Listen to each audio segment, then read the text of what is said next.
secara ringkas inilah tanda-tanda kiamat yang disebutkan oleh Rasulullah SAW dalam hadis Muslim. Kiamat tidak akan terjadi sampai muncul 10 tanda.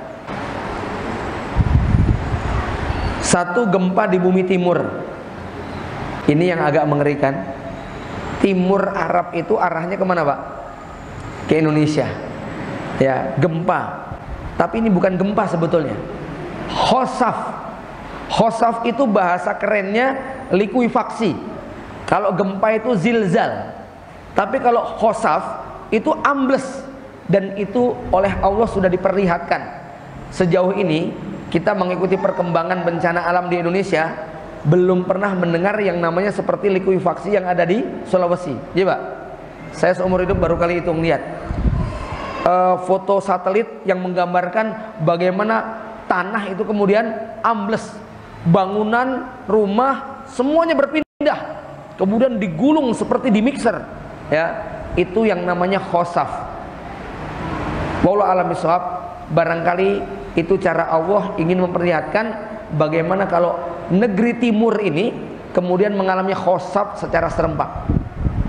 Saya nggak tahu nanti bentuknya kayak apa, Pak. Ya, makanya kalau mengkaji tentang negeri-negeri akhir zaman, itu kan ceritanya Mesir, Arab, Afghan, Khorasan, Yaman, Syam, Turki. Ada yang bertanya, Indonesia di mana posisinya saat itu? Ya, maka saya katakan saya nggak ngerti apakah Indonesia besok masih ada atau tidak, gitu loh. Ya, karena ada tanda kiamat yang ekstrim. Ini dijelaskan oleh Dr. Ahmad Al-Mubayyad ketika beliau menyebutkan hadis tentang berubahnya Arab Saudi yang padang pasir kering kerontang menjadi hutan lebat hijau penuh dengan sungai yang mengalir. Ya, itu kan Nabi mengatakan la taqumus saah hatta yauda, bukan yakuna au yusbiha, tapi apa? Sehingga Arab Saudi, Jazirah Arab, ya, kembali menjadi hutan dan sungai-sungai. Itu bahasa Nabi apa? Kembali. Berarti dulu apa? Dulu Arab itu apa? Hutan. Dulu Arab itu sungai. Ya, apa yang menyebabkan Arab hari ini menjadi kering kerontang?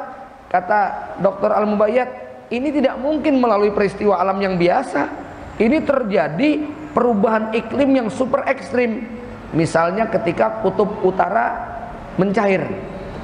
Itu, Pak, ya.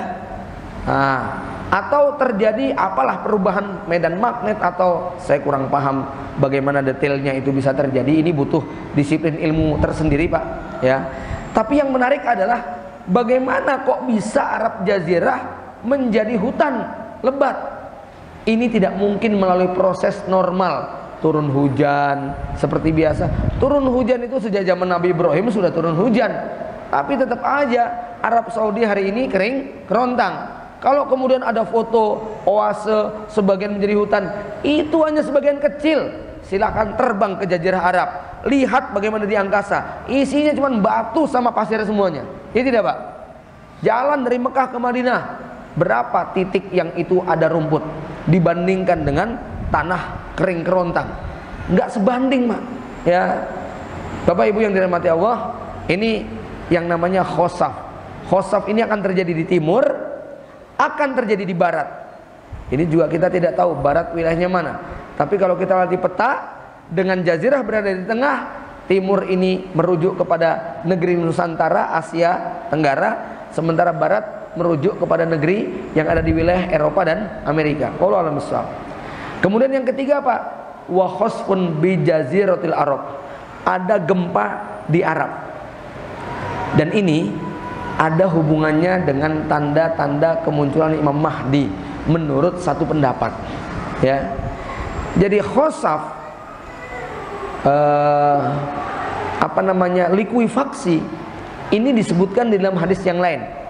Ketika Imam Mahdi sedang dibaiat, maka ada musuh Imam Mahdi yang dalam riwayat Ummu Salamah disebut dengan nama As-Sufyani, pasukan dari negeri Syam yang kemudian merangsek masuk ke Jazirah karena ingin membunuh laki-laki yang bernama Muhammad bin Abdillah.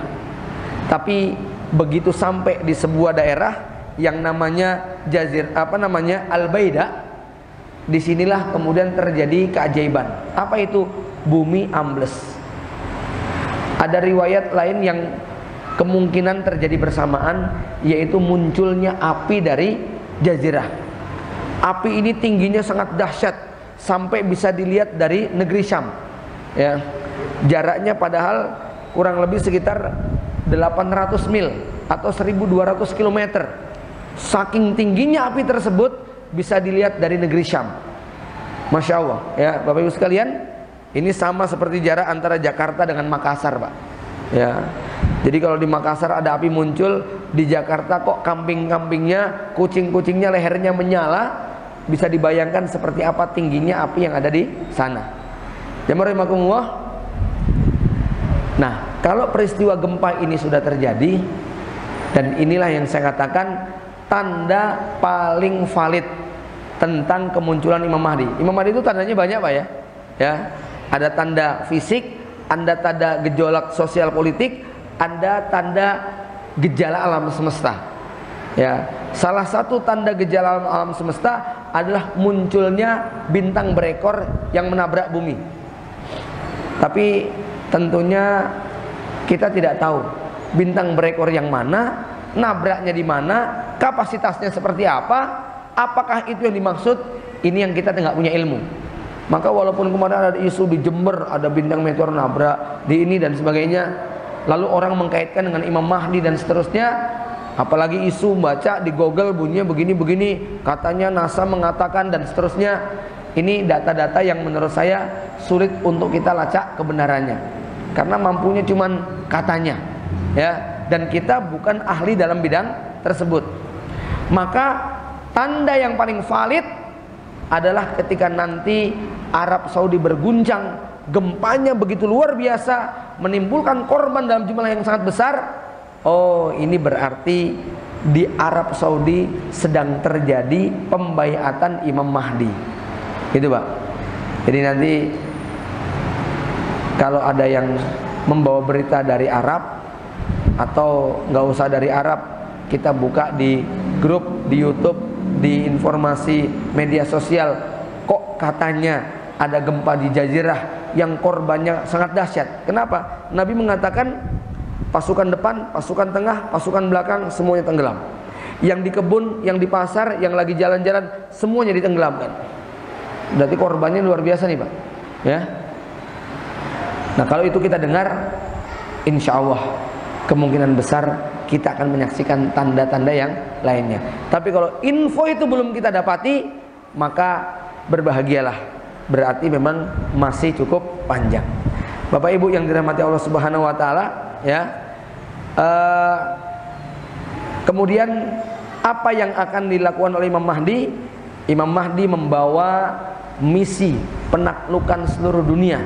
Tapi kalau diringkas, maka termuat di dalam hadis ini, ya. Rasulullah SAW bersabda,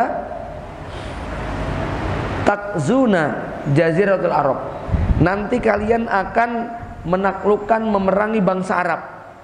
Lalu Allah akan tundukkan untuk kalian. Bapak Ibu sekalian, tidak bisa dipungkiri dalam 3 tahun terakhir suasana politik di Jazirah mengalami perubahan yang sangat ekstrim.